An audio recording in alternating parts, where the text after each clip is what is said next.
Bismillahirrahmanirrahim. Assalamualaikum warahmatullahi wabarakatuh. Perkenalkan, saya Pancasiri Maulana selaku moderator dari kelompok 3. Nah, kami dari kelompok 3 akan mempresentasikan mengenai model Azure.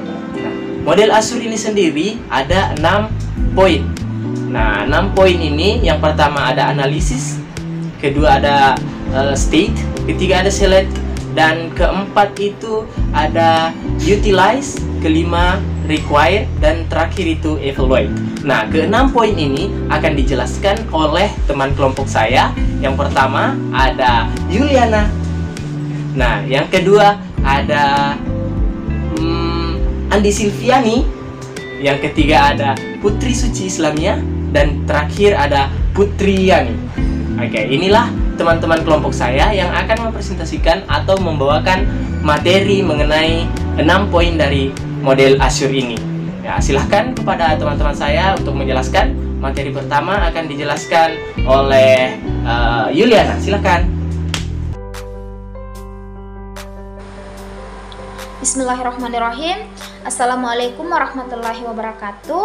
Perkenalkan, nama saya Yuliana. Dari kelompok 3 akan mempresentasikan materi dari kelompok kami, yaitu model Azure. Model Azure merupakan model perencanaan yang dimana menggabungkan antara teknologi dan juga media pembelajaran yang digunakan dalam proses pembelajaran.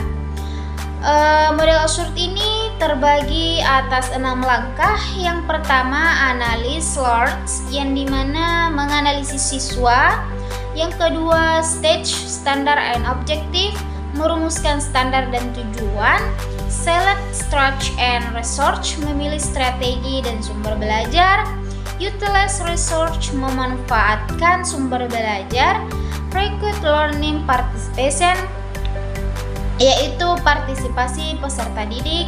Dan yang terakhir adalah evaluate and repeat, yaitu mengevaluasi dan merevisi. Adapun langkah pertama dalam model Azure ini yaitu analis learners atau analisis siswa, yaitu menganalisis karakteristik dari peserta didik yang dapat mempengaruhi proses belajarnya. Analisis peserta didik ini digunakan untuk merencanakan pembelajaran yang sesuai dengan kebutuhan dari peserta didik itu sendiri. Nah, analisis peserta didik ini menguji dari 3 jenis informasi. Yang pertama yaitu karakteristik secara umumnya, kompetensinya, dan juga perbedaan kebutuhan belajarnya. Baik, perkenalkan, nama saya Andi Silviani sebagai pemateri kedua. Pada tahap ini saya akan menjelaskan mengenai state, standar, and objectives, yaitu merumuskan standar dan tujuan. Langkah kedua dalam model pembelajaran Azure adalah menyatakan standar dan tujuan pembelajaran. Tujuan pembelajaran biasanya ditulis oleh guru ataupun sekolah dengan mengidentifikasi hasil dengan spesifik. Perlu kita ketahui bahwa tujuan pembelajaran adalah pernyataan tentang apa yang akan dicapai oleh peserta didik, bukan mengenai apa yang akan diajarkan oleh peserta didik. Nah, kemudian ini dalam proses pembelajaran berfungsi sebagai dasar untuk 3 komponen penting dari rencana pembelajaran Azure. Adapun aspeknya yaitu yang pertama, strategi, teknologi, dan pemilihan media. Yang kedua, ada penilaian. Dan yang ketiga, ada harapan belajar peserta didik. Keempat, ada rumusan ABCD untuk menentukan tujuan pembelajaran. Nah, untuk rumusan ABCD ini terbagi lagi dari beberapa poin penting di dalamnya, yaitu ada audience atau peserta didik, dan yang selanjutnya itu ada behavior atau perilaku. Lanjut, yaitu condition atau kondisi, dan selanjutnya itu ada degree atau tingkat. Kemudian dalam select strategies and research, yaitu memilih strategi dan sumber belajar. Langkah selanjutnya untuk menciptakan pembelajaran yang efektif yang mendukung pembelajaran melalui penggunaan teknologi dan media yang tepat adalah pemilihan strategi dan sumber belajar yang sistematis, yaitu meliputi teknologi dan media, bahan pelajaran, serta panduan yang diberikan. Adapun panduan dalam proses seleksi ini terbagi dari beberapa tahapan. Yang pertama yaitu memilih strategi pembelajaran, yang kedua memilih sumber belajar. Nah, sumber belajar ini terdiri dari lagi 3 tahapan. Yang pertama ada teknologi dan media, yang kedua ada rubrik seleksi, dan yang ketiga adalah kriteria rubrik seleksi. Selanjutnya ada memilih, memodifikasi atau merancang bahan belajar. Selanjutnya ada memilih bahan yang tersedia, mengubah materi yang ada, dan merancang bahan pembelajaran baru.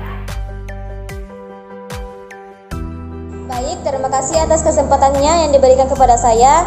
Di sini saya sebagai pemateri ketiga, perkenalkan nama saya Putri Suci Islamia. Saya akan menjelaskan mengenai model Azure yang keempat.